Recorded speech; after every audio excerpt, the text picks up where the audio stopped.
Sahabat yang dikasihi oleh Tuhan Yesus Kristus, mari kita berdoa. Kami mempersiapkan diri mendengar kebenaran sabda-Mu. Nyatakanlah kebenaran firman-Mu kepada kami. Kami mohon dalam nama Bapa, Putra, dan Roh Kudus. Amin. Sabda Tuhan terambil dari kitab Wahyu 21 ayat 22, 23, dan 27.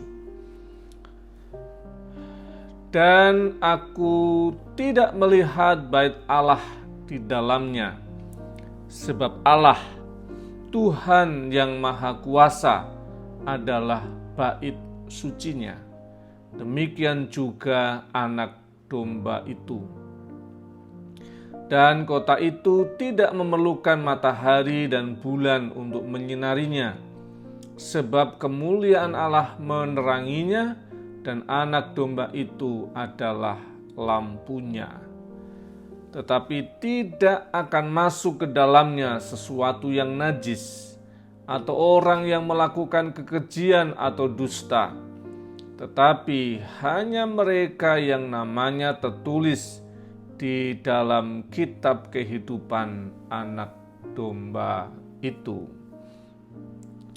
Sahabat yang dikasihi oleh Tuhan Yesus Kristus, kitab Wahyu menjadi penglihatan tentang akhir zaman. Saya sudah sampaikan bahwa kitab Wahyu perlu dilihat dari satu konteks waktu itu, tapi juga sesuatu yang perlu juga dilihat sebagai penglihatan akan masa depan. Melihat peristiwa saat Wahyu diturunkan maupun juga penglihatan masa depan tentang akhir zaman. Dan dalam penglihatan itu, akhir zaman itu saatnya nanti ketika ada satu tempat kudus yang dilihat oleh Yohanes, dan itu berupa kubus kotak begitu, dan di dalamnya ternyata dikatakan tidak ada lagi bait Allah, tempat di mana Tuhan hadir, karena Tuhan sendiri ada. Jadi dia nggak perlu tempatnya, tapi disitulah kota Tuhan itu. Dan dikatakan di situ bahwa tidak perlu lagi ada matahari, nggak perlu ada lagi bulan, tidak ada lagi malam, tidak ada lagi gelap. Yang ada adalah terang benderang semuanya. Dan dikatakan ada satu simbol anak domba yang menggambarkan sebagai Tuhan Yesus Kristus sebagai lampunya yang menerangi semuanya. Dan dikatakan juga bahwa yang ada di situ tidak mungkin kenajisan. Yang ada di situ hanya orang-orang yang tertulis di kitab kehidupannya anak domba. Jadi dia terhubung dengan kitab anak domba dan situ ada namanya. Sahabat yang dikasih Tuhan, ini semua simbolik menggambarkan tentang akhir zaman itu yang nantinya adalah kerajaan Allah. Tidak lagi ada gelap, tidak ada lagi ada duka, tidak ada lagi kesedihan, tidak ada lagi keterhilangan, tidak ada lagi masa-masa yang sulit. Semuanya akan terang benderang selama-lamanya. Tidak lagi ada lagi musim yang berganti. Tidak ada lagi semua perubahan itu. Yang ada adalah kekekalan. Dia bersifat abadi, yang isinya adalah sukacita dan damai sejahtera terang benderang. Dan sumbernya Allah sendiri, dan lampunya atau bentuk yang menyinari itu adalah anak domba, simbol dari Tuhan Yesus Kristus sebagai Tuhan yang jadi manusia, dan dia memberikan simbol anak domba. Dan dikatakan juga bahwa yang ada di sana hanya orang-orang yang tertulis di buku kehidupan anak domba itu. Jadi terhubung dengan penebusan anak domba Allah, terhubung dengan penebusan Kristus. Siapa yang percaya pada Kristus, dia akan ditulis dalam buku kehidupan itu untuk berada dalam keabadian surgawi yang abadi itu. Sahabat yang dikasih Tuhan, kita boleh belajar yang pertama gini yang saya usulkan. Yang pertama adalah Mari kita lihat segala hal yang kita alami itu bersifat kesementaraan.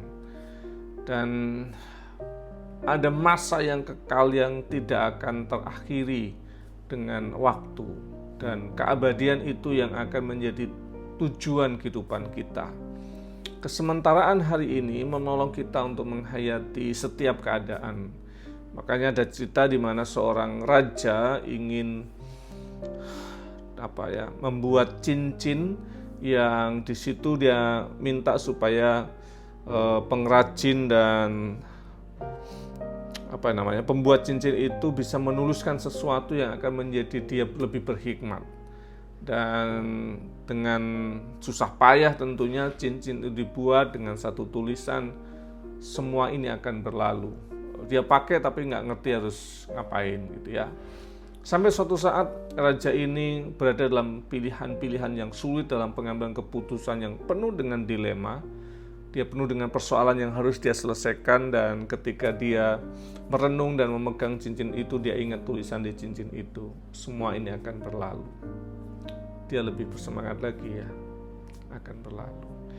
Dan di saat dia mengalami kesukaan, kegembiraan, pesta pora, dan kemudian dia menggenggam tangannya, dia pegang dan dia ingat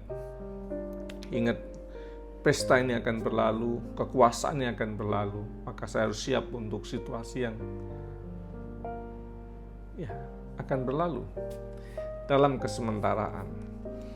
Yang menarik lagi yang saya usulkan untuk kita hayati adalah mari bayangkan masa yang abadi itu. Maka itu yang akan kita tuju. Setiap keadaan perilaku yang sedang kita kerjakan mempertimbangkan pertimbangan keilahian, mempertimbangkan pertimbangan keabadian. Jadi tidak sekedar soal pertimbangan duniawi sekarang, tetapi apakah yang saya kerjakan ini punya nilai keabadian? Apakah yang saya sedang lakukan ini ternyata hanya sementara sedang hilang, atau ada nilai-nilai yang lebih kekal, lebih panjang berkaitan dengan masa depan kita di saat di dunia, anak cucu kita, ditambah lagi yang lebih besar dari itu adalah keabadian di surga. Apakah kita mempertimbangkan itu dalam pilihan hidup dan perilaku kita? Kiranya Tuhan memberkati. Mari kita berdoa. Kami bersyukur kepadamu Tuhan untuk kesempatan kami boleh menghayati akan firman-Mu, Tuhan yang menolong, menyertai dan memberkati kami. Kami boleh menghayati akan firman-Mu hari ini. Ujung dari semua kehidupan ini adalah keabadian. Namun kami akan punya dua kemungkinan, abadi dalam penderitaan yang kekal atau abadi dalam sukacita. Apakah abadi dalam kegelapan atau abadi dalam terang benderang yang Tuhan sediakan bagi kami. Dan kami sungguh bersyukur karena setiap orang yang tercatat dalam buku keabadian anak domba Allah, Kristus yang menebus, akan berada dalam terang abadi, dalam sukacita selamanya. Sertai dan berkatilah kami, supaya kami menyadari setiap keadaan kami hanyalah sementara, dan kesementaraan itu, apapun yang kami alami, akan berlalu. Mampukan kami menghayatinya, namun juga mengarahkan perilaku kami untuk senantiasa mempertimbangkan, memperhitungkan kekekalan itu dalam setiap pengambilan keputusan kami. Sertai dan berkatilah kami semua. Terima kasih Tuhan Yesus. Amin. Kasih, karunia, dan damai sejahtera dari Allah Bapa kita dan dari Tuhan Yesus Kristus, penyertaan dan pertolongan Roh Kudus menyertai dan memberkatimu. Dalam nama Bapa, Putra, dan Roh Kudus. Amin.